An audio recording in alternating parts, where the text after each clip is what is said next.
the class of 2024 Valedictorian, Rui S. de Rosario. Please help me.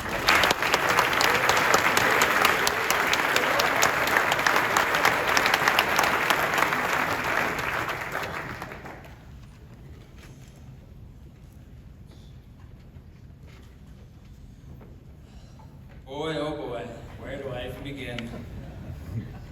Mr. Burke, Mr. Nurbon, Mr. Sullivan, Mr. Elcock, Father Arns, Father Parrish, members of the faculty, members of the Board of Trustees, my countrymen of the class of 2024, how are we doing?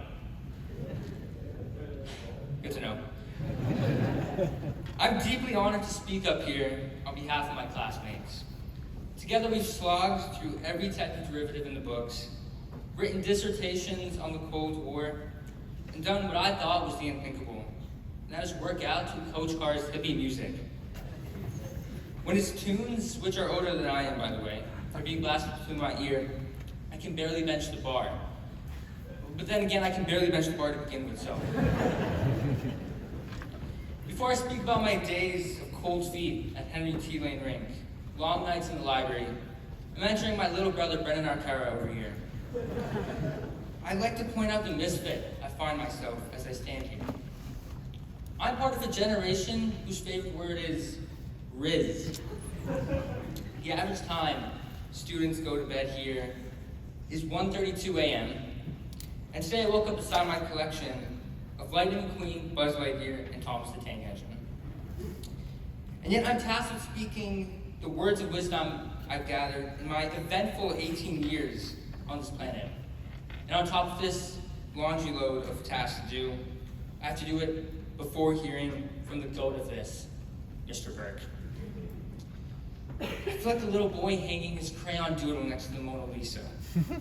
Right? In 5 years, when my classmates showcase their national championship winning rings and boast about the difficulty of classes taught by Nobel laureates, I'll be quick to remind them that they've never had to be the warm-up acts to Mark Twain.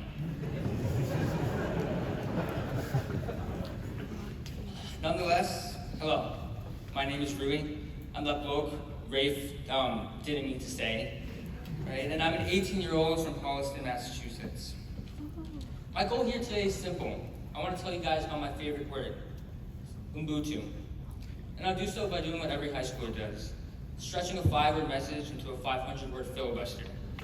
Right? If you guys ever need to write an essay on Tolstoy's word choice of nearly on page 467, if Anna Karenina, come find me. 2008, terrible year for reasons I won't disclose. But I will add that my sister was born in the same year.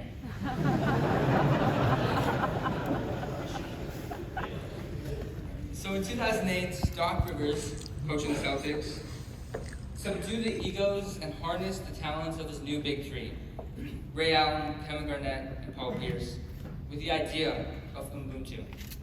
It means, in the Zulu language, I am because we are. And it's a philosophy I strive to live by every day. It could be described as a synonym for humility, synergy, or perhaps the only word an arrow knows at an admissions event, brotherhood.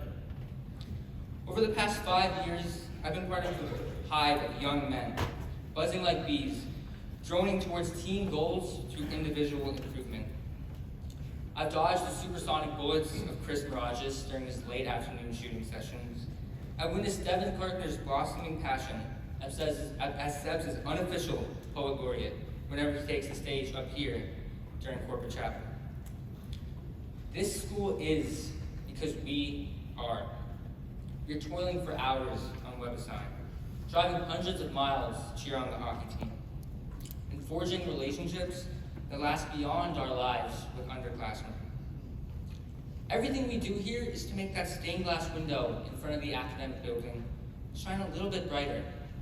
That net in the basketball gym swish a tad bit louder.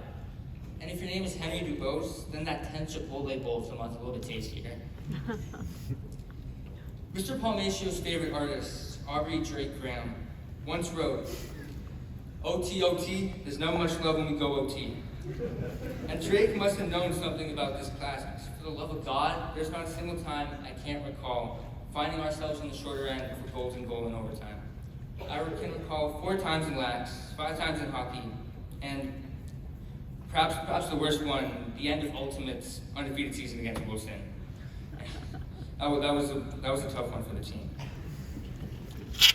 One of these tragedies, it happened on that field out there, which Mother Nature forbid we have the audacity to graduate on, was against Govs in the ISL playoffs 2 years ago. I remember the lax team had made this incredible fight back to the game. Sticks were flying, tensions were rising, and Kerncraft was roaring. Then in a snap, it was all over. ISL hopes disintegrated, senior seasons perished, and Henry's Corner, dead silent. However, not a single fan left for another 20 minutes. Instead, St. Sebastian's showed the world that Ubuntu is stronger than the most heartbreaking of losses. We gave a round of applause the last ages for the team that buried their heart and soul, serving the crest to the left of me. We may have lost the playoffs that day, but how incredible is it that a bunch of teenage boys had their maturity, the respect, the awareness to embrace this humility, to take in defeat, look it straight in the eye, and not falter. Isn't this how St. Sebastian's was started, though? I'm not talking about in 1941 when this amazing institution of learning was founded. I'm talking about the OG St. Sebastian, who was tied to the stake for execution for his Christian faith. As I hope we all know, St. Sebastian never faltered as he was shot with 4 arrows, and the legend of his persistence and tenacity lived on. You can just ask Mr. Ryan, he was there in fact. He told me he was calculating the net flux of the arrows, whatever that means, through Sebastian's body. What a nerd. And do not sleep on St. Irene either. Despite the risk of persecution from the most formidable empire known to man, St. Irene devoted herself to the faith and her care to a dying man. Ubuntu bond St. Sebastian and St. Irene as one singular force of the Christian faith. And likewise, nobody here has ever or will ever walk alone through the hardships we face. They, and by they I mean the world, the ops as we might call them, they can throw whatever they want at us. And if your name is Seamus McDonough, you'll probably fail to catch it. But for the rest of us, remain unfazed as you try to attack, annihilate, and destroy all 71 of us. The fabric of camaraderie is not just woven into the athletics, though. We seniors are bold, daring, and overly ambitious young men who think they can conquer the world. As a new arrow in 8th grade, I came to SEBS carrying extremely one-dimensional and self-centered goals. I thought I was Hollywood. Writing in my application, I get frustrated when I hustle to do my job, and then my peers don't do theirs, and we all fail. Yet I had the audacity to write in this next essay, my strength is leadership. Is it good leadership when you blame others without even failing to look in the mirror? To some degree, every student in the world places their character on a pedestal. The harsh truth is that the juvenile mind hasn't matured 1 ounce to understand that we are only as strong as our weakest link. Such was the case for me and many of the arrows graduating here today. However, I was dragged out of this hubristic cave by the faculty and teachers who foster a learning and living community with one mission, and that is to shape the hearts of young men to align with the ambition their minds run on.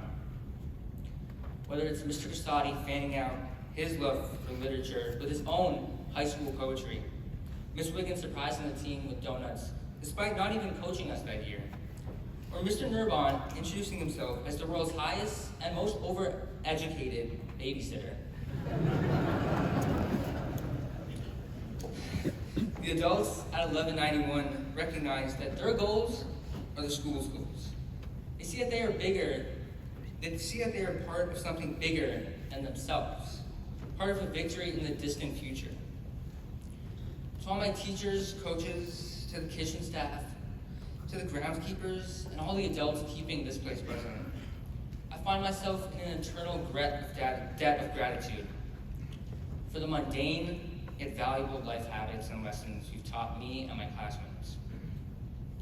To Mom and Dad, I must be the luckiest child in the world to have parents who are the embodiment of love and care.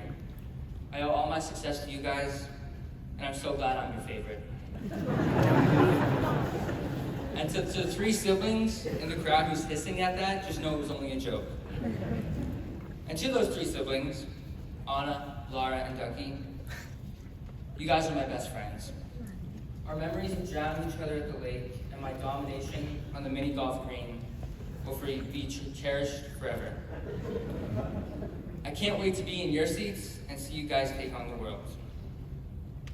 And finally, to the heroes I'm proud to say I'm graduating with. We must carry forward these same ideals. Others will no doubt engineer robots that fly faster, prevail in debates with better arguments, and lay harder hits into the boards of the rank. Your mission, Arrows, is to love your neighbor radically, to trust your brother unconditionally, and to sacrifice yourself for dreams unimaginable to you alone, but within reach for everyone. Your job is to be Ubuntu. Thank you, and God bless. Go Celtics!